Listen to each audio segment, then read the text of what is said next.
My shoulders what y'all do? Broad. What you do for the wife? Y'all go somewhere today? Nothing. She went to have brunch with her homegirls and shit. My wife, her what you call it? Her thing for Mother's Day is usually a break. Like, she enjoys just doing her own thing on Mother's Day. So I'm like, fuck it. If you want to do your own thing, do your own thing. You know, well, if that's what you want to do, that's what you want to do. I ain't going to stop you. All right. You know, cause just like for CJ, like, nigga, if your thing is being, what you call that shit? Alone or whatever, man, do your thing. Enjoy your day how you want to enjoy your day. That shit just now. Oh, we ready. Oh, yeah, for sure. Mic check. Mic check 1 2 1 2. That should be crazy how I kind of look like the nigga in the picture, even though the nigga in the picture is me. No, I'm about to start it. For sure. I need a suit. 1 2 3. Here we go. Oh wait, how I'm gonna start it? You gonna start me with the cat versus dog beat and shit? Nah. You loaded with the beat. Nigga, I ain't got the all the pre-shit, the fucking picture. Hold on, y'all picture on desktop. I don't have the name, the episode. I don't have the name of the episode. No shit. Hold on, that's a good game right here. Too much game. I ain't even fucked. Episode what? 11. But episode. It was a critical element of my scheme that I was finna do that I forgot to fucking properly research because I was on some other shit. Episode 11. What title we going with? Potential energy. Yeah, nigga, like I had a cold little scheme I was gonna run on that shit. Cause I ain't gonna front it. I be approaching this shit like a rapper sometimes. Like, I noticed the more lyrical rappers gotta really do some Googles sometimes with shit that they say or shit they know they gonna say. Mm-hmm. So I be low key like, all right, let me look into what the fuck I'm finna say. So when I say the shit, it makes sense. Like, I be having to Google shit and look at shit and sit there and really marinate on some shit. So I'm like, fuck. I didn't do that shit with this one little scheme I was finna do with the title of the fucking show, but shit still gonna come out dope. Alrighty. Potential energy. Sure. Good looking out, a lad nigga. You know, check me out on streaming platforms and shit. Are you ready? Yeah. Let's go.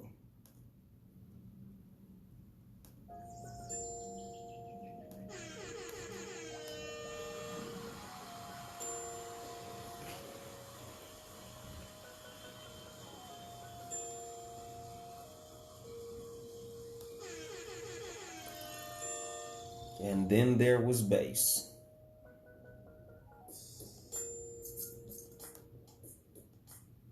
Good evening, motherfuckers and motherfuckettes. This is your host, Yung Dolemite of the Too Much Game podcast. Sitting here with my super producer, Ben Ready. Yes, sir. How was your week, Ben Ready? Man, it's hectic, but we getting through it. It's getting better. How about yourself, my G? You know, it's just one of them. I ain't gonna say one of them weeks like it was bad, but at the same time, I'm trying to get in this house. It's some technical difficulties already. Yeah, man. Not really like fucked up, but it's just taking a little longer to do the floors than I was expecting. It's coming along nice though. Yeah, it's looking good. It's just, you know, it's just shit that unforeseen circumstances. Let me put it that way. I had to pay another month of rent in my apartment. Because that double. Yeah, like, you know, shit wasn't going like it was supposed to, so we end up having to get another fridge. Just setbacks and shit like that, like, you know. But it's all gonna be part of the testimony at the end of the whole shit, like.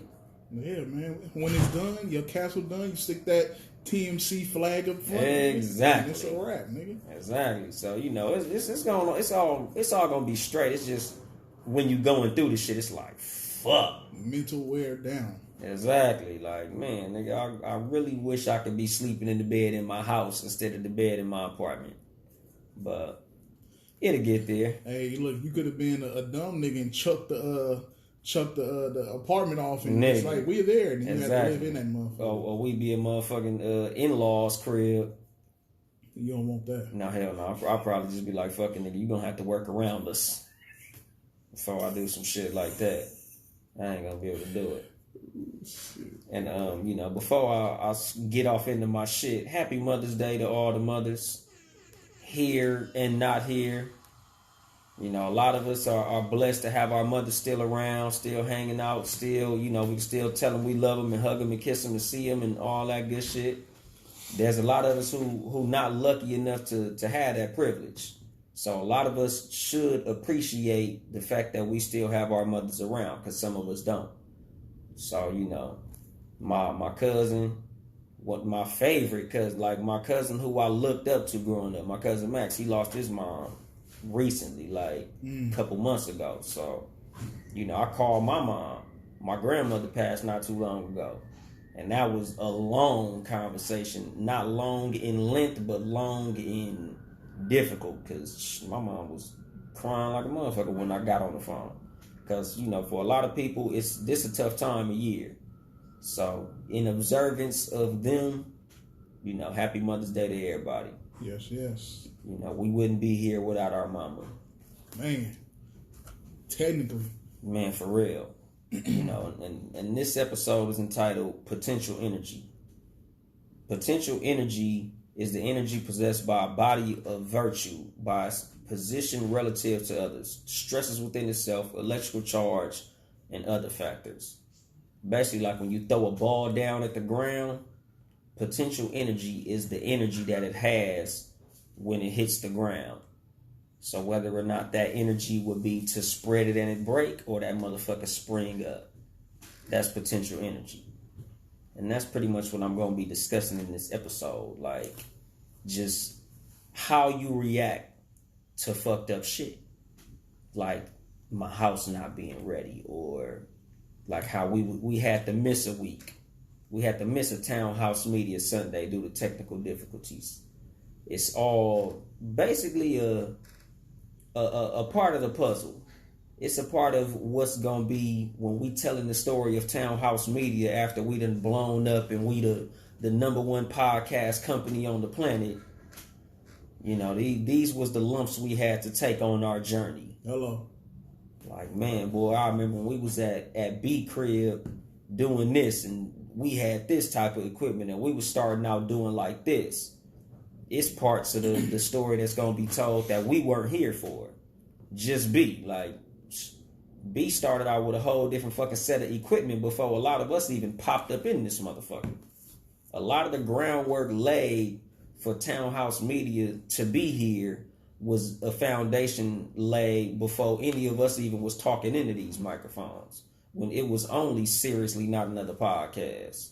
Shit, probably before that. Fucking pork chops and applesauce show and shit. For real. So, it's like this episode basically came about during the time of you telling me, like, yeah, we gonna need another studio, dog. Mm-hmm. I'm like, damn. It's just a lot of setbacks going on. And I tell my wife all the time, like, and I've said this, you probably heard me on Snapchat and Instagram back in the day when I was doing my little rant videos. Like, embrace L's. Embrace adverse circumstances. Embrace when shit don't go in your favor, because it's part of what, basically, when everything goes right, what goes wrong is what you brag about a lot of times. Big facts. A lot of times, beating the team's ass ain't as dope as the comeback. It's always better when you can say, nigga, we was down 3-1 and still won the championship. Sweeping the team is cool, but it ain't nothing like that comeback. It ain't nothing like being down and showing that dog in you. That overdrive. Exactly. Like, nigga, we did this. And, it's crazy because it ties in. It was a trip that I wrote this whole episode without even thinking that I was going to record it on Mother's Day. But a lot of what we give the strong black mother credit for is still being able to raise a strong child amongst bad circumstances, amongst being, probably under the poverty line, or the father not being there and her having to basically fall out of a window and create an airplane on the way down before she hit the ground. Like, a lot of women is out here turning chicken shit into chicken salad. And, you know, a lot of us, we don't give our mom enough credit for the shit that she did. Because she did some shit a lot of us ain't got the balls to do. A lot of men can't do what a lot of these women were able to do. Facts. You know, so, like, I just look at all that as far as the theme of the show, potential energy. Like, are you gonna crumble or are you gonna spring up? When everything is going in fucked up ways, how are you gonna react? Because a lot of motherfuckers cut and run. You know, there's a lot of Brendas out here. Had a baby on the floor, throw the baby in the trash can. A lot of you motherfuckers could have ended up in the trash can. A lot of you motherfuckers could have ended up on the floor of the abortion clinic. So this is a lot of what makes me appreciate mothers in general. And this show was not about mothers. This is straight from the heart. This is freestyle, nigga. I ain't even looking at this fucking phone right now. Like, this is just shit when I think about mothers, period. Not just mine. Everybody mama. Like, it's a lot that your mom had to do that she could have done a whole different motherfucking way. A lot of you niggas could have been swallowed. But you're here. And we appreciate mothers for that. You know, I'm going to go to the timeline because there was some shit that sparked my attention. I ain't even going to go to the top right now because Farrakhan's birthday just passed. And he was banned from Facebook and Instagram, and they said he was dangerous. That's some bullshit. It's a lot of motherfuckers that's way worse than him that still own the gram doing their thing. That was straight fear. He is dangerous because he's going to help us rise, nigga, and it's dangerous to them, nigga. Exactly. He not preaching hate and shit. Exactly, because that's the thing. Like, they try to play the hate speech angle. Like, oh, you know, he talks a lot of hate speech, and I'm like, I need to hear that one. Play that speech for me that y'all say is hate speech. It's not hate speech. It's love us. Like Nipsey said, I don't hate y'all. I just only love us. Self-love ain't the same as hate. Just because I love me don't mean I hate you. That's two totally different arguments. Like me and my aunt, you know, like she had posted on one of my comments, like him and Trump is two sides of the same coin. I'm like, you bugging the fuck out. But that's the thing. When you let the media tell you what a motherfucker is and what a motherfucker's about, of course you're going to believe that. A lot of times when you have false information with no context, that's what happens. They can tell you, you know, he's a fear monger or he's a this and he's a that. If you don't do your own research, of course you're going to believe that that's what a motherfucker is. Because you don't know no better. So I don't believe that Farrakhan was no hate nothing and shit. Probably once a week I post some Farrakhan shit. Because we not going to forget that. Hell motherfucking no. Y'all done killed our other leaders. We not going to let you silence this one. Because it seems like nowadays that's going to be the new kill. We ain't got to kill you. We're just going to get you off the ground. Yep. We're going to delete your platform. Because now the internet is so popular, even if you on TV every day, put it this way. It's people who are literally famous, A-list celebrities. But then you look at like Fatboy SSE and he got more followers than them. Or like just any of these IG people, like DC Young Fly got more followers than probably Will Smith. Just hilarious. A lot of these IG people got more followers than your favorite celebrity. Your favorite celebrity is famous. And there's niggas on IG with like 5 million followers. Your favorite actor probably got 450K. Like the internet is becoming so it's surpassing TV in fame. There are more people who know a lot of motherfuckers than know. I ain't gonna say Snoop Dogg, because like Snoop Dogg, 50 Cent, but like Plies. Plies' rap career, Plies is not like a legendary hip hop artist, but he got more followers on IG than a lot of famous people. Same with Lil Duval. There are comedians more popular than Lil Duval, but on Instagram he has more followers than them. when you have that type of platform, you can do and say a lot. Like a lot of these niggas' careers, like Plies got hit songs because he's popular on the internet. Plies could literally put out I got drip for sale. I got drip for sale. I got drip for sale. It's popular because of Instagram. I don't never hear that shit on the radio, but that song is a fucking hit because of IG. Yep. A lot of these motherfuckers are blowing up because of IG. You get cracking on IG, you're literally famous. Just because you blew up on Instagram. And for them to take Farrakhan off of a platform that's that popular cripples him as far as getting his message out. So we got to pick up the fucking torch and keep sharing his shit. If he have a speech that doesn't go on there, we gonna have to rip that motherfucker and put that bitch on the internet for him. Because I always say, you can kill the messenger, but you can't kill a message. Hello. So we got to keep that motherfucking message alive. Do you know if they took him off of YouTube too? I gotta check and see. I'm not completely sure. I don't think so, because the thing is, Facebook and IG are both owned by Mark Zuckerberg. That's right. He don't have YouTube. So if he got off YouTube, it was a collaborative effort. Even Twitter. But the thing about Twitter, you only got, 280 characters now? Mm-hmm. You know, you can't really get cracking with the 280 like that. He can get cracking on Twitter, but he's not really a Twitter person. And the crazy shit is he's not really super big on Facebook and Instagram. Just his presence alone was the power more than anything. You know, people saying like, oh, you know, if you gonna ban Farrakhan, ban me. We need to get our own social media. Y'all motherfuckers forgot about Black Planet. You remember Black Planet?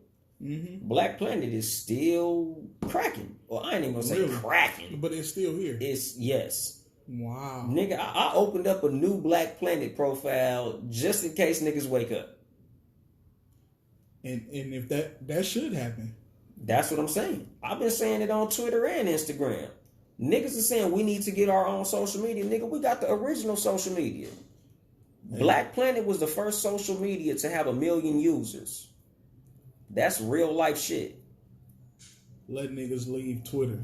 That shit gonna be like seasonless chicken, nigga. Literally. And that's all that's gonna be on there. Motherfuckers who eat seasonless chicken. If we get off of Instagram gonna die. Anything that we leave is whack. If we get all black on Black Planet, all of a sudden you're gonna see Amy Schumer on Black Planet. Because we create what's cool. And that's the sad part. A lot of us haven't woken up to realize that. Like, we are the engine of everything. Exactly. They've been stealing our shit for years, and we've been the reason why shit been lasting for years. Exactly. And it's one of the things, like, when I was thinking about what could black people do that will put us where we should be. Like, what's the magic bullet? Not saying that it will actually work, but what is the thing that I think could put us where we need to be in the grand scheme of the United States or just the world, period. I think that if we could take control of our culture and be the main benefactors of our own culture, that would put us financially above a lot of people. Oh, yeah. If, let's just say hypothetically, we said we ain't gonna play in the NBA no more. We're gonna play in the Negro Basketball League. Like, what the fuck would the NBA be without us? Nigga, mascots. Yeah, if we said we gonna create the Negro Football Association, we gonna go ahead and go over here. We all gonna do this now. If we took over hip hop, if we didn't work for none of these labels, Universal, Virgin Records, Priority, any of these major labels, if we all pulled our artists from there and said, nah, we all going on Tidal. Imagine how powerful we would be.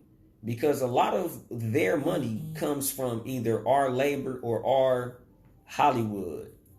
Mm-hmm. If we decided we not going to do none of y'all movies. Black Panther is going to Tyler Perry Studios. Oh my goodness.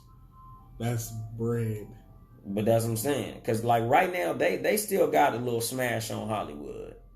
But we could take a nice fat ass chunk out of that shit. Imagine if 100% of the money from Boys in the Hood was all black dollars. It wasn't no white major studio. That shit was all black dollars. Friday, all black dollars. And speaking of that, just to tie that in, rest in peace to John Singleton, because I didn't get to say that. We missed that show. Yeah. Rest in peace to John Singleton.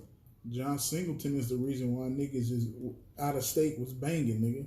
Like the shit. That's how real he brought or his movies was. Yeah, he basically killed the stereotype of LA niggas being Hollywood and all wanting to be actors and shit. Mm-hmm. Because out of state, a lot of motherfuckers thought that we was all running around this motherfucker with movie scripts and we was all aspiring actors and we all wanted to do Hollywood and we was all gay and this shit wasn't nothing but sunshine and white bitches and it was just Baywatch. Once you crossed the fucking border into California, it was Baywatch. Like the whole state was a beach.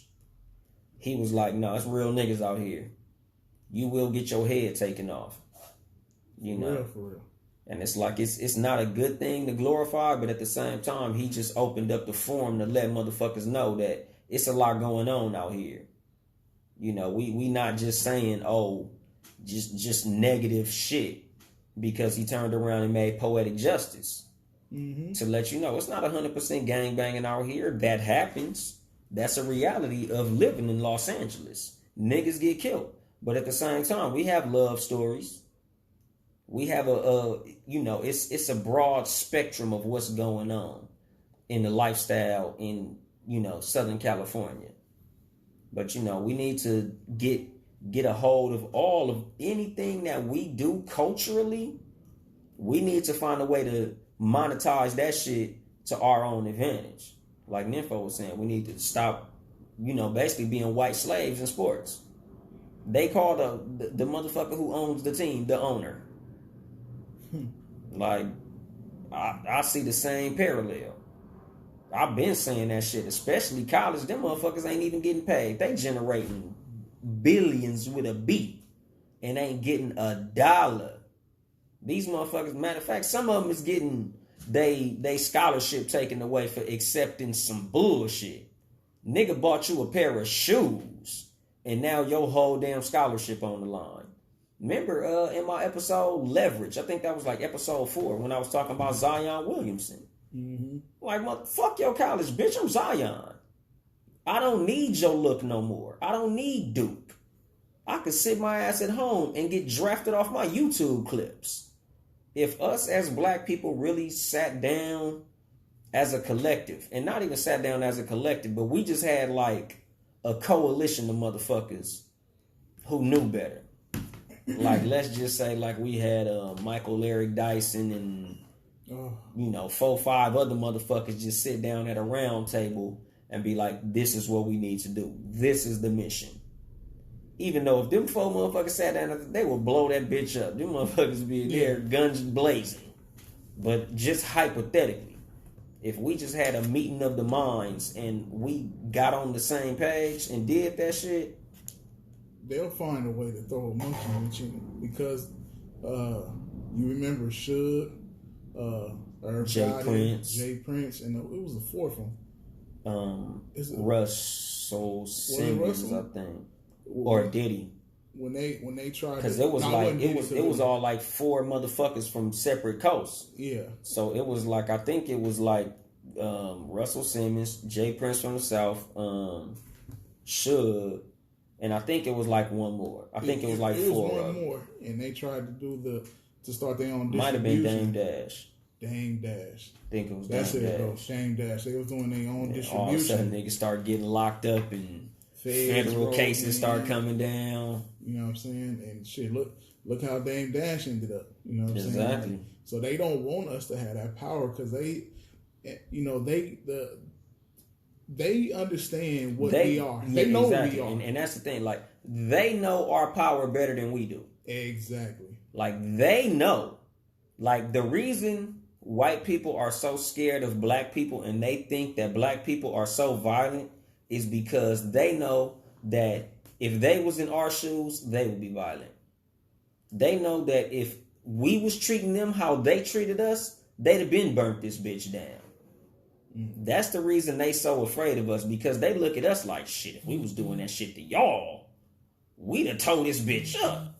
If we was getting treated this way, we'd have been told this motherfucker up. White people's history ain't never been a history of letting motherfuckers kick them in their ass all day. We the only motherfuckers like that. We have this stigma put on us of being more violent and more this and more that, and really that ain't us. There's no gang problem in Africa. No. That's a problem that they put on us. All this gangster shit, we learned from them. Yeah. We learned to kill ourselves from them. Look how many white homes have legal guns or registered guns.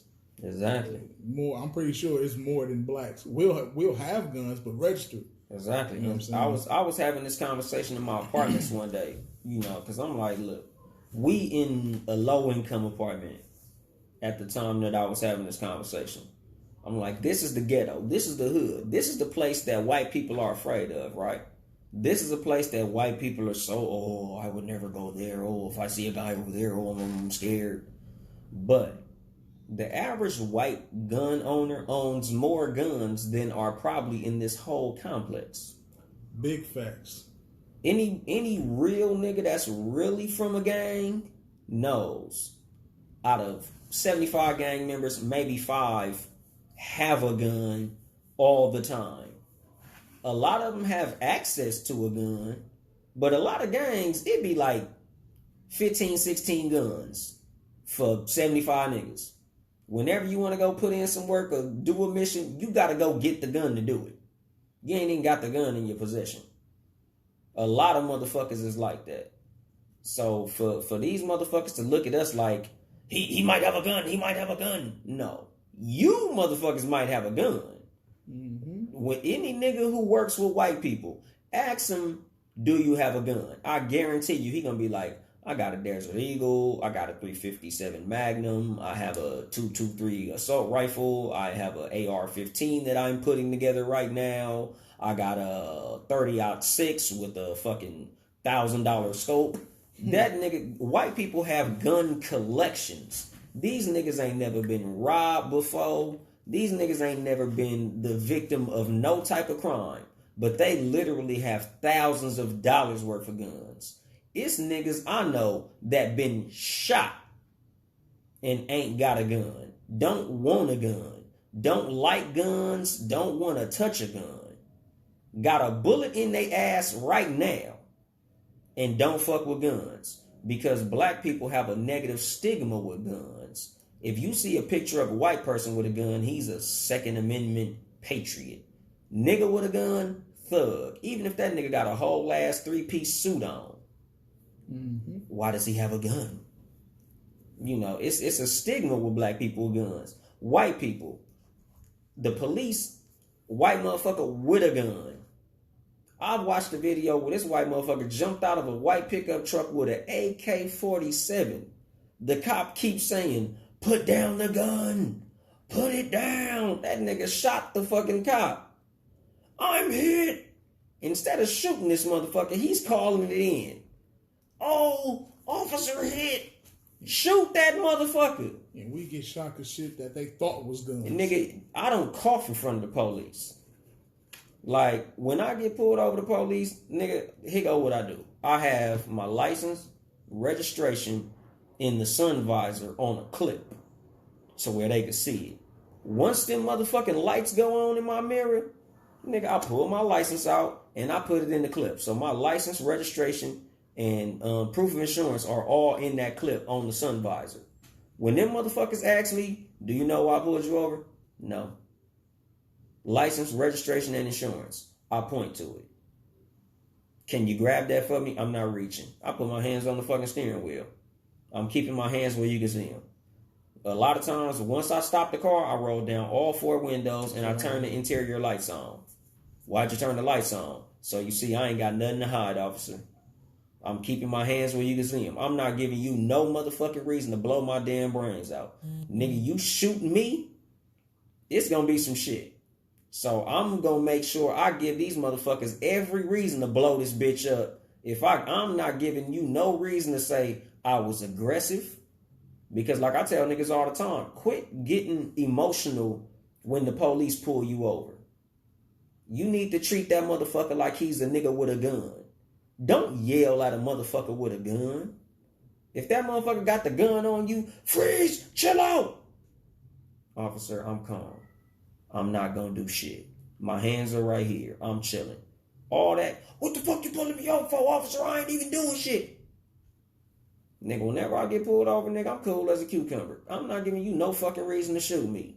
Because a lot of times, I'm trying to de-escalate the situation, nigga. Even if the cop is nervous and shit, nigga, I'm chilling. I'm not gonna give you no motherfucking reason to smoke me. Because a lot of these motherfucking instances, the cop is trying to egg you on. Hand on gun already. Exactly. That nigga trying to get you out of your fucking element so he can have a reason to smoke your motherfucking ass. No. Nigga, my license and registration's up there, officer. Nigga, whatever he do, I'm complying. I was just watching a video where they got a nigga, he was in his front yard playing basketball with his kids.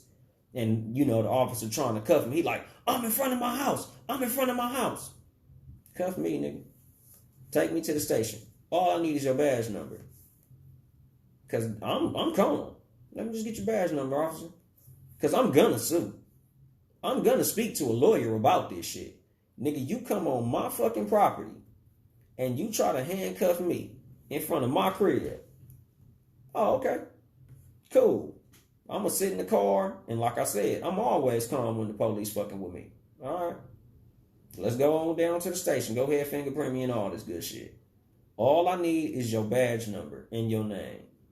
So when I'm talking to the watch commander about why the fuck you was bothering me in front of my house, because the thing is, I guess he was trying to show him ID to prove that it was his house, but the officer didn't want to see his ID.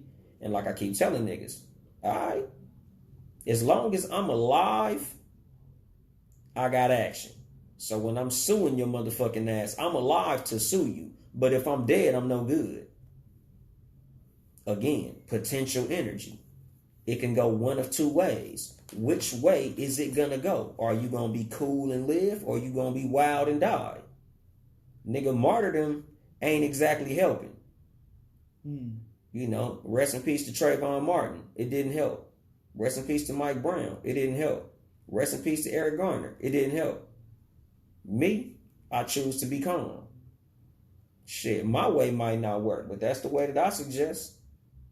You know, a lot of times when it comes to situations like that, like when motherfuckers riot, I don't believe in being emotional. I believe if the police kill a motherfucker unjustly and he gets off, circulate a petition to get the motherfucking watch commander fired and the chief of police fired. And the next time the mayor runs for office, he's out of here too. Who was the sitting judge? Get his ass up out of here. Who defended him? We getting everybody who was involved in that cop going home is the fuck up out of here. Because they don't fear a riot. Them motherfuckers fear losing their money. Two things that white people speak in: blood and money. So if we can stop their money, them motherfuckers is gonna listen. But if we just sitting up here burning up shit, we burning up a lot of shit that's insured. So sometimes when they watching us burn down buildings and shit, they laughing at us. Oh, yeah. We're going to go ahead and let them niggas wild the fuck out. They'll be over it soon. Fuck around and get more than what the shit was worth. Yeah. And Nympho said, you don't want the visual of your kids carrying you off away from home. True. But I also don't want the visual of the police blowing my brains out in front of my kids. So a lot of times, if you don't allow them to cuff you and put you in the back of that car and they blow your fucking brains out, I'm sure your kids got a much better image of you in the back of a police car than in a casket. So I much rather them motherfuckers go ahead and haul me off so when I come home I could explain, kids, these motherfuckers don't like you. These motherfuckers are not your friends. These motherfuckers are not heroes. So when you go to school, when they bring the DARE officer up there and he's like, hey kids, I'm here to tell you about drugs. That motherfucker don't like you. He's waiting for you to get older so he can do the same shit to you that he did to me. You see how I'm over here minding my business, just being a good father playing basketball with y'all, and that motherfucker came into the front yard fucking with me? That's what they do, son. That was a perfect example. And you see how calm I was, son? You see how I just let that shit fly? This is how you should act, son. Don't let these motherfuckers get you out of your element because they want you to do that so they can Sandra Bland you. We're not going to let that happen to us. We're going to go ahead and play that shit cool. Because like I say, I always believe in cool, potential energy. One of two ways. You going to spring up or you going to disperse. I believe in springing up. Like, we going to get our get back. We just ain't going to get it how they think we going to get it. Because the way we've been doing it obviously ain't been working. A lot of times we've been reacting emotionally. We need to start acting strategically. Even though it's just one of them things. Like, when they realize that we got our shit together, it's going to be some blowback. But that's the reason I believe that we should all be gun owners just like they are. Mm-hmm. Because when we start waking up and really start getting on our shit and start getting our financial game together, we're going to have to start getting our military game together. Because when they realizing that we getting on par with them, you remember what happened with Black Wall Street? They firebombed that shit. That was the first the first bomb dropped from air on U.S. soil. Mm-hmm. Tulsa, Oklahoma, Black Wall Street. That was the first time a bomb dropped from an airplane. Air raid. Yeah. Because we was getting our shit together. So it's like, man, these motherfuckers is, like Nympho said, modern day plantation overseers. Yes, that's completely true. These motherfuckers are slave catchers. But, like I always say, slavery ain't went nowhere. It just evolved. That's literally all that happened. And slavery, we was damn near better off. I'm not saying we was better off because we was getting, raped, killed, beat, separated from our kids and all that shit. But in slavery, at least you knew as long as you did your job, you was going to have food and shelter. Nowadays, if you don't have the right job, you can't afford food and shelter. Mm-hmm. If you work at McDonald's and you got 3 kids, you fucked. You gonna have to do some hustling. You gonna have to figure some shit out. At least in slavery, as long as you picked your cotton, you was gonna have somewhere to lay your head. Like it's it just evolved. It just changed. The game is the same. The players just changed. A lot of times in any game, in any sport, the base of the sport remains the same. In basketball, you dribble a ball and you try to put it in the hole. But as time goes on, the game evolves.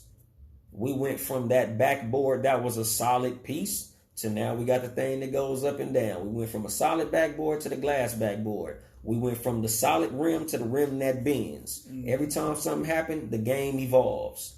That's the only thing that happened. Them motherfuckers just found a new way to enslave us. Just like prison. All they do is find a new excuse to do old shit. But it's the same fucking shit. But my angle with all of this shit, again, is it's not what's going on in life. It's how you react to it. You're not judged by what's happening to you. You're judged by how you react to it. You're not judged by what situation the motherfucker put you in. Because like I always tell people, you can never control what happens to you. You can only control your reaction. That's the reason that I was so fascinated by the idea of potential energy. Because a lot of times things can go one of two ways. You can be a rubber ball or you can be a glass ball. You gonna shatter when I throw your ass up against the ground, or you gonna bounce up when I throw your ass against the ground? Black people, it's a African proverb. I don't know what part of Africa, but it says that the African race is a rubber ball. The harder you throw it to the ground, the harder it bounces back up. Because a lot of people, when put in the same circumstances that we in, haven't fared so well. None whatsoever. Like black people, we made out of some special shit. Because other cultures that would have been put in the same circumstances as us would have been fucked. Tell you, that's why they keep us down, because they know how special we are. And they know once we get that one step forward, it's a wrap. Let black people start waking up all the way. Yeah. Over. Exactly. And it's like They always say that there's no testimony without a test. And I'm a strong believer in that shit. Because I look at a lot of what happens negatively, because we going super deep with this shit. I was keeping it shit to some regular, just real nigga shit, but we went there with it. Even though I was gonna work my way there eventually. But just to dial it back to just keeping it to regular everyday shit. Like there's nothing without conflict. Like I look at just how our little technical difficulty situation or the situation with my house or just anything going wrong in people's lives. Instead of complaining about it, you just got to look at the big picture a lot of times. A lot of shit that fucks people up, like when I see people who not good at dealing with pressure situations or a lot of people who not good with dealing with adverse circumstances. If you would look at the fact that you're going to brag about this one day, a lot of us will be a lot better in pressure situations or a lot better in scenarios where, say, you lose your job or something don't go your way or you wanted to get a promotion and you didn't get it or just all types of shit that happens to people that a lot of motherfuckers, they potential energy goes negative instead of going positive. Like, watch a movie. Have you ever seen a movie where there was no conflict? Nope. There's no fucking Batman without the Joker. There's no Superman without Lex Luthor. You're not a hero without a villain.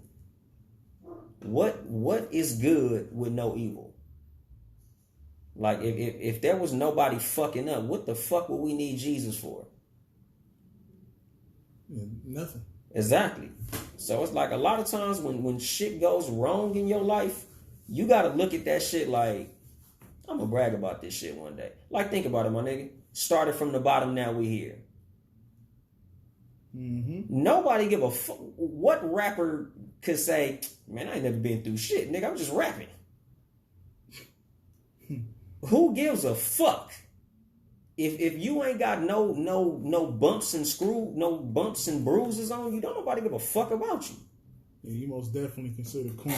Exactly.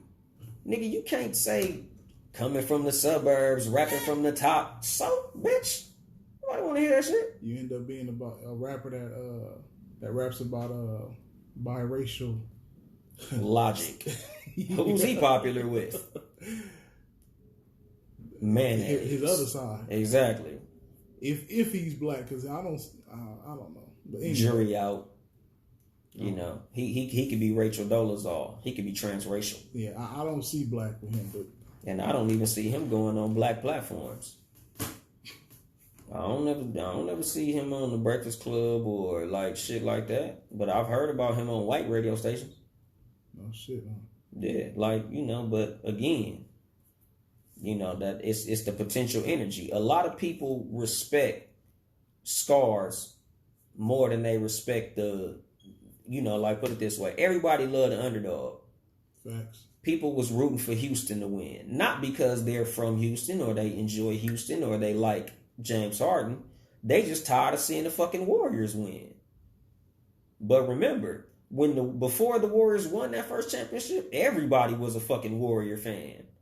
They was the lovable fucking, these niggas, they played basketball the right way. They drafted all their players. They didn't buy nobody. They didn't create a super team. No super free agents came. It was just Steph Curry, this little underdog kid from Davidson, and this ugly nigga Draymond Green. He was a second round draft pick, and Clay, nobody wanted him. And now look at these niggas. They dope. Everybody was rooting for them niggas until they won like that second or third championship. They were like, goddamn, come on, my nigga, fuck, shit. Can somebody else win? Shout out to Mark Jackson. Exactly. Because y'all niggas try to erase my nigga legacy. Once they got to that peak where they knew, like, oh, these niggas finna start winning, you get my nigga the fuck up out of town. And brought in the white man. Only thing I'm glad of is they did give him a ring. Yeah, they had to. He created that fucking team. If not for Mark Jackson, they just would have been a bunch of niggas that was whatever. And again, potential energy. It could have went one of two ways. Because like I tell motherfuckers, imagine if Steph Curry got drafted to the Bucks. Mm-hmm. He wouldn't have been able to do all that wild ass dribbling and shooting. A lot of situations, you can flourish in this situation, but not that one.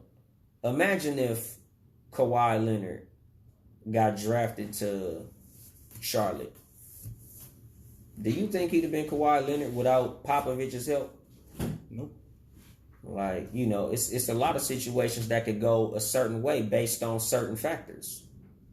And I look at a lot of this shit. Like, me personally, that's just how I look at life in general. That's how I look at falling on my ass. Like, this could be something I could brag about, or this could be something that I just be a bitch about. I fell on my ass. This shit ain't for me. I could be like, man, I'm on my fucking 11th episode of this podcast. I ain't got 1,000 listeners yet, man. Fuck this podcast and shit. This shit bullshit. I ain't famous yet. I ain't blew up yet. I'm still recording at a nigga house, man. Fuck this shit. I'm just gonna go back to working my regular 9 to 5, man. This podcast shit ain't for me. It's potential energy. You can look at shit as what it is, or you can look at shit as what it could be. Because a lot of people don't understand that what it is ain't shit. It's what it could be. But a lot of motherfuckers, they go negative when shit don't go their way. If you turn that little, what's the jack in the box, if that motherfucker don't pop up when you want it to, you like, man, fuck this jack in the box. This shit don't even work. I done cranked this motherfucker 3 times. And this little nigga ain't jumped out this fucking box yet. Fuck this shit. But it's the nigga who keep on cranking like, this motherfucker gonna pop up eventually. Fuck the bullshit. Because that's the winner. Winners are the motherfuckers who look at shit in the positive. Losers are the motherfuckers who look at the shit in the negative. Potential motherfucking energy. Tell you, I'll be going through that a lot. Like, some people have certain things to say about certain shows here. And I'll be like, yeah, that's you on the outside, but understand, like, I see the potential in all of this shit. I wouldn't work with motherfuckers if I didn't see the potential. You know what I'm saying? Like, we have a real recipe for greatness here. You know what I'm saying? So, what other people say about what's going on here, it's cool. You'll see once we get to that point, then you'll see it makes sense. One day, all this shit will make sense. That's why I made that post, nigga. It all makes sense to everybody else one day. We all know what we got going. Exactly. And it's like something that I saw. I was in the mall. I'm looking for, like, basically Nipsey Hussle themed art to put into my boom boom room because I'm putting my little shrine to Nipsey Hussle and shit. Yeah. And I saw this picture. It had the little a couple of his quotes, and the quote said, "Don't try to build a brick wall. Just lay down a bunch of bricks, and when you come back, you'll have a brick wall." Mm-hmm. I'm like, shit, that's some real shit. Because a lot of motherfuckers, they want shit to just be there. Mm-hmm. Like, if I'm building a house and all you see is the wood planks put up, you're like, man, that's an ugly ass bullshit house. I'm not finished with the motherfucker yet. If you just looking at the process and you not looking at the finished fucking product, you fucking missing the whole point of what the fuck I'm doing. So I look at a lot of shit like when I look at what I'm going through or what's happening at the time in the process of something, I just always say it's just a fucking process.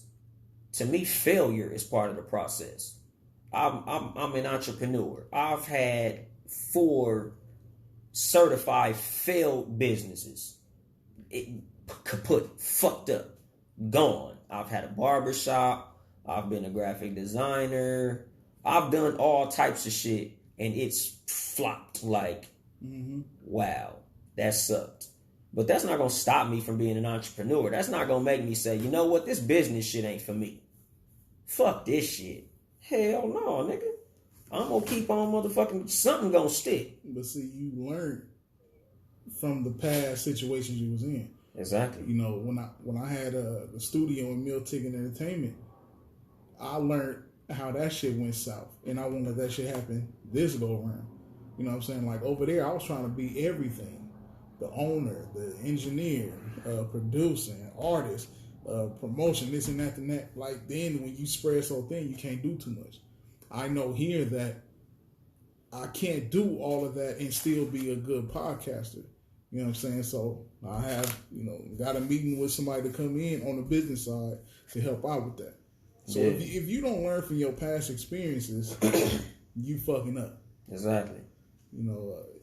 It's just, if you keep doing the same mistakes, the whole thing that the fool me once, shame on you, fool me twice, shame on me. Like, I refuse to do the same shit that I did over there here. Yeah. And plus, now, I feel way more confident with this shit than the music shit. Maybe I'm keyed and zoned in, and I'm trained to go now. But y'all will see. Everybody will see this. Everything. This townhouse shit is for real. Yeah. And again, like that's the reason I'm so big on repetition when I do my personal podcast. Like every time I do a podcast, whatever the title is, a lot of times I end up saying that shit like 20 or 30 times in the show. Mm-hmm. Potential motherfucking energy. Mm-hmm. Because I want to drill that shit into a motherfucker's head. Like I look at it like branding. Like you see McDonald's. Even if you know what McDonald's is, where McDonald's is, and all that shit. Just like Nike. You see that motherfucker so much, it's just ingrained in your fucking head. I do this shit because I understand that repetition is the way motherfuckers learn a lot of times. If I keep on saying this motherfucking shit, I'm trying to drill a lot of these concepts into motherfuckers' heads. So you look at what the fuck I'm saying and you can apply this shit to your life. Like, this podcast is not to entertain motherfuckers per se. I'm trying to convey information to motherfuckers. Like, this podcast is something that I want to be looked at in the same vein as reading 48 Laws of Power. I want motherfuckers to be like, yeah, I read Rich Dad, Poor Dad. I read 48 Laws of Power. I read War and Peace, and I listened to the Too Much Game podcast. Like, I want my shit to be mentioned like that. Like, nigga, this is some real life information that, nigga, I became a millionaire listening to this motherfucker. Mm-hmm. Even if I don't become a millionaire speaking into this motherfucker and telling niggas, I would love for a motherfucker to tap me on the shoulder like, damn, nigga, you Yung Dolemite? Nigga, I've been listening to your podcast, nigga.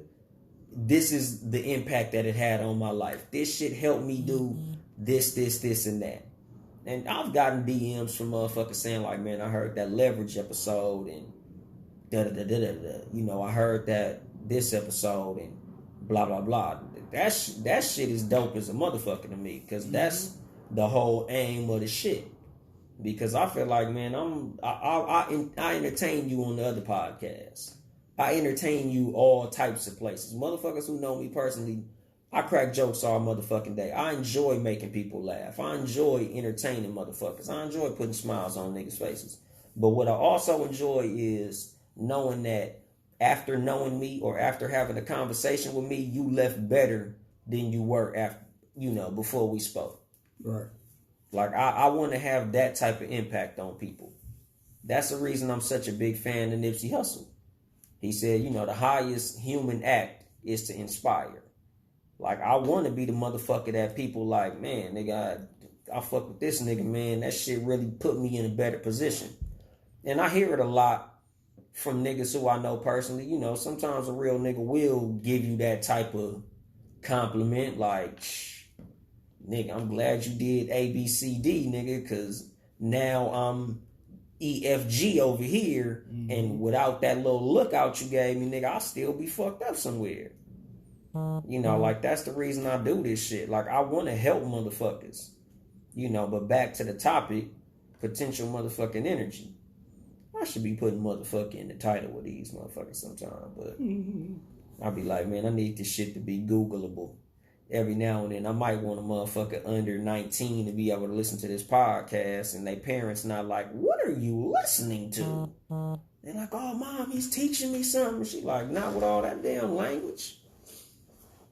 But, like, again, with potential energy and just setbacks in general, because potential energy is tied to, or what I'm tying it to, is adverse situations or situations that are unfavorable circumstances in a motherfucker's life or in a motherfucker's day or just anything. Like, people don't even respect a lot of your accomplishments if you don't have some type of struggle attached to it. Like rappers. If you ain't got a fucked up story as a rapper, like, oh, nigga, I used to be sleeping in the car, I was homeless, or I come from the most dangerous part of the city that I'm from, or, you know, me and my mama was struggling and we was fucked up and we was poor. That's the type of shit niggas want to hear. That's the bars niggas want to hear. Niggas want to hear struggle. Niggas want you to be able to like, nigga, I was knocking roaches out the cereal box. Nigga, it was times when I didn't even eat every day. Nigga, I only ate dinner 2 days a week. I only ate breakfast in school. Nigga, the only time I got to eat was, you know, whoop-de-whoop. Nigga, I was sleeping under the freeway bridge. My mom was on crack and my daddy wasn't there, nigga. My grandma was in jail. Nigga, I was born in a homeless shelter. Like, that's the type of shit niggas be wanting to hear. Mm-hmm. Because if you tell a nigga, I had both parents, they raised me right, I went to private school, what the, don't nobody want to hear that shit?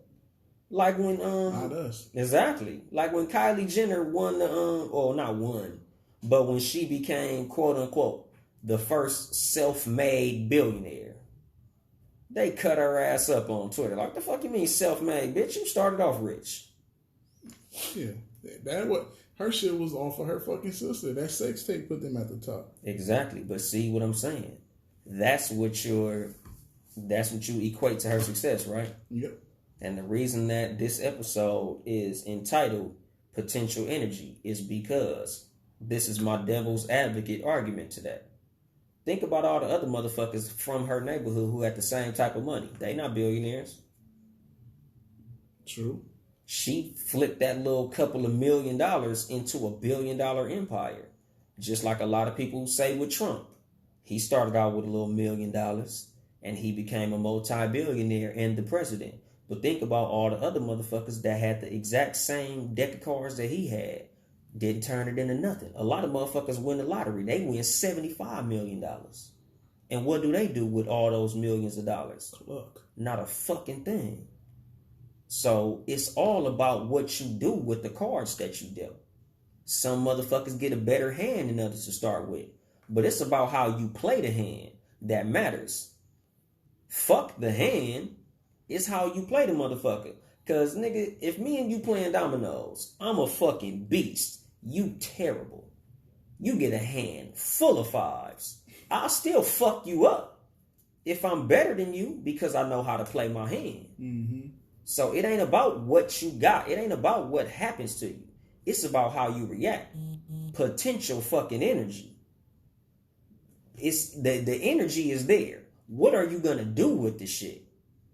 You could be from the worst fucking circumstances. This is the reason I say. The reason struggle is so fucking looked up to is because, damn, nigga, you had a fucked up hand.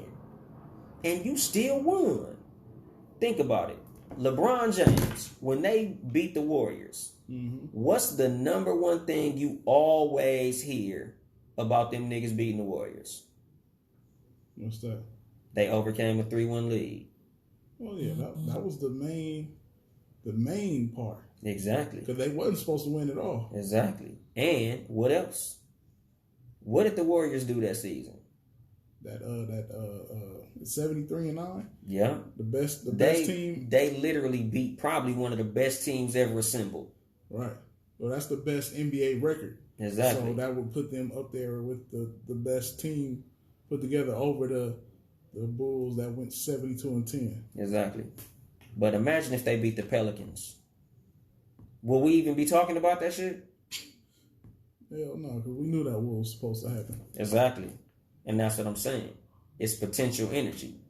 The harder you bounce that ball against the ground, that's when you get the most shine. You know, it's just like it takes fucking what? Like 725,000 pounds of pressure to make a diamond.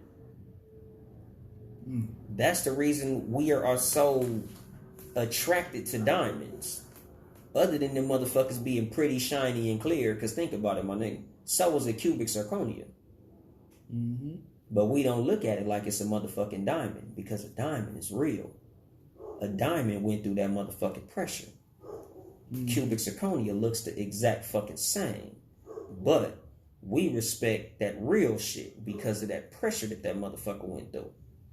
A lot of motherfuckers don't understand what went into making a diamond, but we do understand that a diamond is fucking rare. And that's what we respect. A lot of motherfuckers that can go through harsh circumstances and still prevail are rare. Because a lot of motherfuckers in them same fucked up circumstances became ain't shit.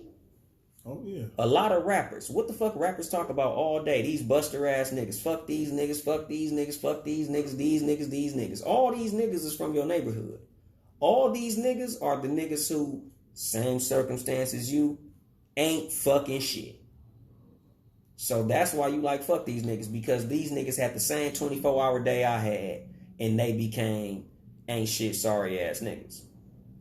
Because, you know, like how they say, necessity is the mother of invention. I say adversity is the mother of greatness. Because without adversity, there is no greatness. Without fucked up circumstances, there is no story. You can't have a movie without conflict. You can't have Batman without Lex Luthor. There will be no need. So you got to look at any fucked up circumstance as Lex Luthor and think about how you gonna defeat the motherfucking shit. You know, like you gotta embrace adversity. Like a lot of us don't know who we are until we get put in a fucked up situation. Mike Tyson said everybody got a plan until they get punched in the face. You know, nigga, and I seen this shit literally. I remember when I was in junior high. This dude I knew, this motherfucker literally had like a brown belt in karate. The brown belt is the belt right before the black belt. So he was a super karate kid. Like this motherfucker knew all the shit. He getting ready to get into a fight, nigga. He getting his little karate stance. Nigga get snuck. Bow! Swimming.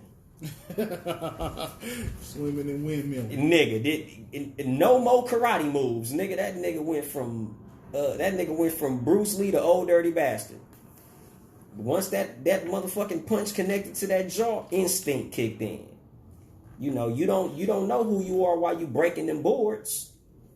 Cause them boards ain't gonna punch your ass back.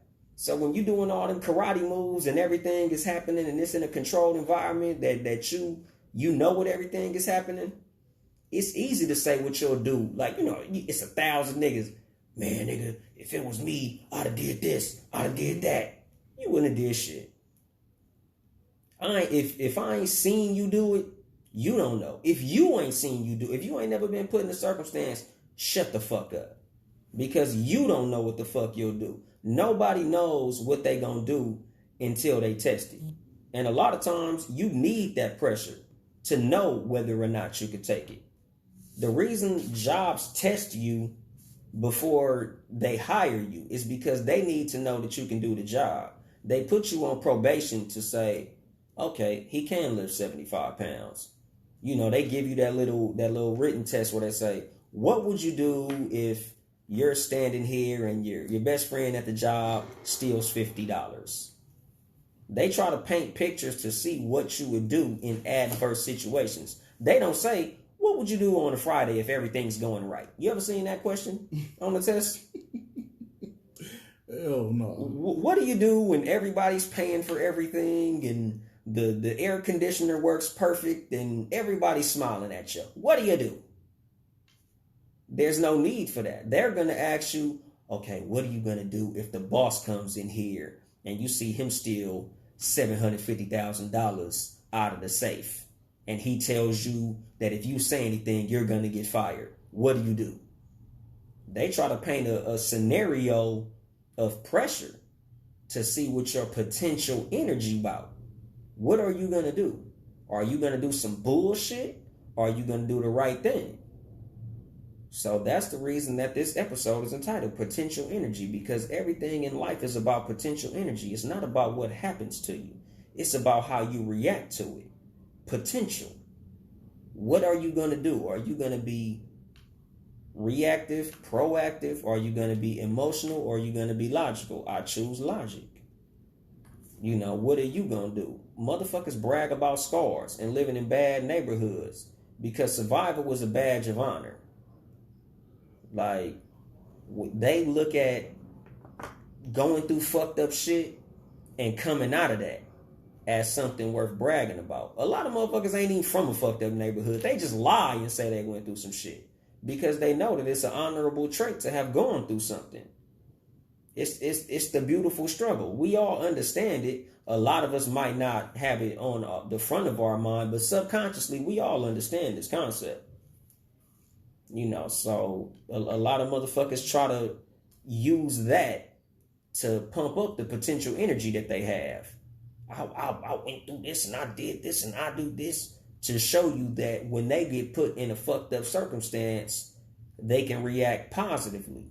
That's why they lie and say that they've been through some shit. Because you like, oh, okay, well, shit, that means you've been tested.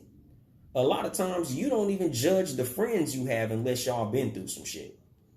Every time a motherfucker bragging about, oh, this is my best friend, what do they say? Man, we done been through all this shit. We done been through this and we done been through that. Nigga, we done did this. Right? Sandbox. You ain't never heard a nigga say, shit, man, we ain't never been through shit. Everything been peaches and cream ever since I knew this nigga. That's true. That's very true. Like, you know, it's unfavorable circumstances that motherfuckers brag about. So when something unfavorable happen, take it for what it is. Valuable experience.